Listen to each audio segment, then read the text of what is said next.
The point is that if you're queuing on to Redshift, you should expect to have a really cheesy, aggressive game. Look at this. Look at this. There's a gold base that's accessible like it's a natural expansion with one major weakness, well, two.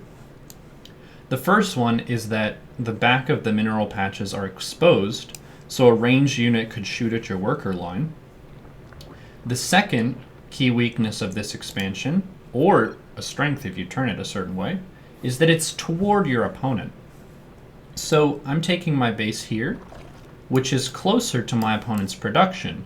For Terran, that means the drops will hit my base faster. Banshee Harass will hit my base faster. Hellions could get to that base faster. And this watchtower controls vision right by the space. So my plan here is to use this space, use the map to my advantage, and then I'm going to defend this space and leverage its value by attacking a whole bunch. So with this kind of build, I went 14 hatch, 14 gas, 14 pool. So I got all those pieces earlier than my first overlord that I build. In a macro build, normally you go 13 overlord. The difference is I transferred workers here, so I boost my mineral income a whole bunch, and I delay that overlord. This is kind of a map-specific build. So losing the first Reaper is one of Avilo's signature moves. He's usually focused on his amazing build and explaining why he's the best, which really subtracts from the time that you could potentially pay attention to your units. So I got that little pickup there, but that's part of his style. And Orbital, he's going for a very normal build. Like, this is basically a way to play this map in a way that you aren't aware that this is a different map than usual. So I'm already putting pressure on this expansion. These lings aren't getting here fast enough to force a cancel on the orbital and the liftoff. He's going to be able to finish this and then lift off. So here we've got the bases injected, and I'm leveraging my gold base with a bunch of Ling Bane. Bust through the wall, so he's supply blocked. And right now, the state of the game is that he's 5 workers ahead. We have the same number of bases, so you could say economically he has the advantage, but whenever he has to pull workers like this, look at the income. The income tab goes really heavily in my favor. So he has 279 mineral income right now with all the workers being sent around to deal with the lings. So that's a sort of indirect advantage that I'm creating, where I'm not killing the workers super fast, but I am forcing a really big reaction and dictating the pace of the game. This is a way to say, all right, I'm using this gold base, I'm making sure he's not attacking me by attacking him, and the game is being played on my terms instead of his. So behind this, I'm taking a third. And with Legacy of the Void, usually you're going to want to have a plan B with whatever you're doing. So I didn't intend to Ling Bane all in him indefinitely. That's the point of this base. This base gives me a nice transition, and it also gives me a place to put my workers as this base mines out.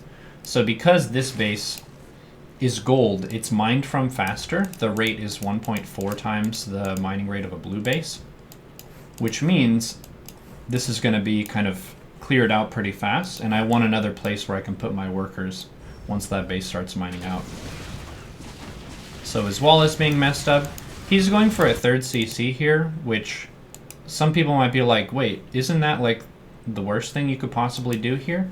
It is, but I mean, sometimes you want to try something really wild that doesn't make sense to confuse your opponent. So I was kind of confused seeing this, so that's an advantage. But now I'm up in Harvesters.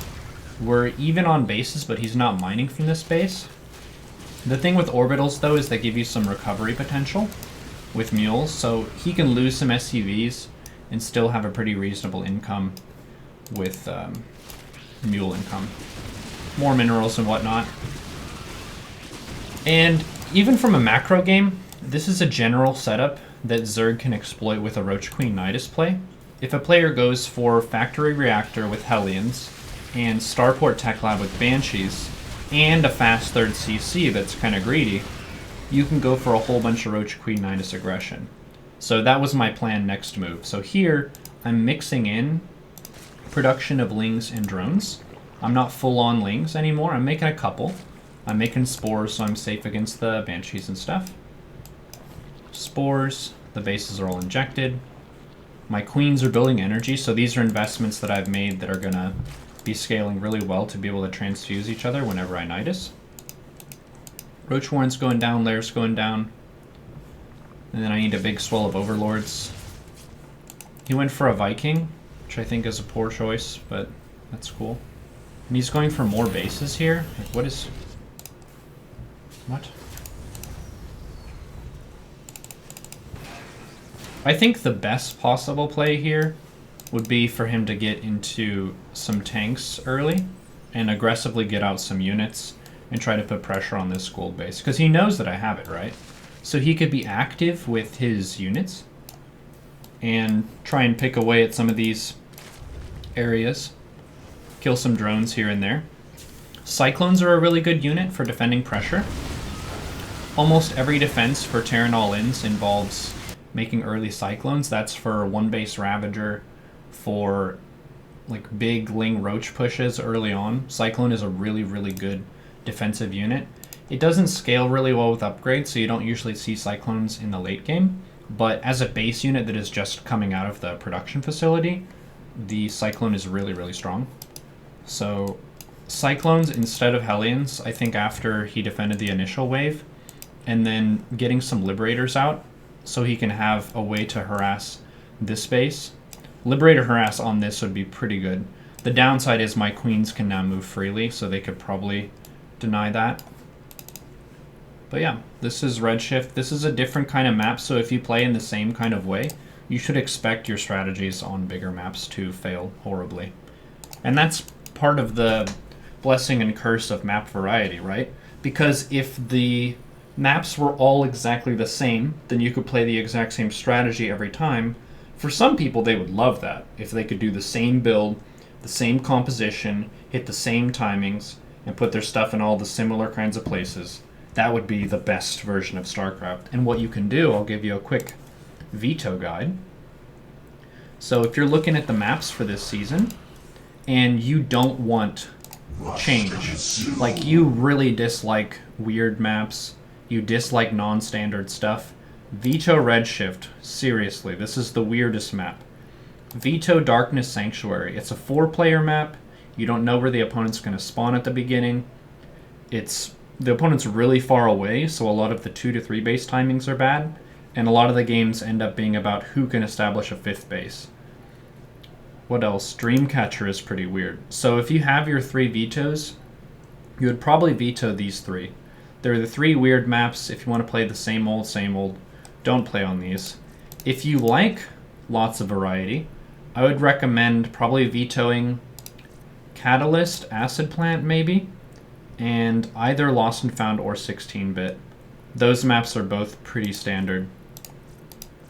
And then you have the weird maps left. But I've been vetoing the old maps from last season, so I get to practice on the new ones and stuff.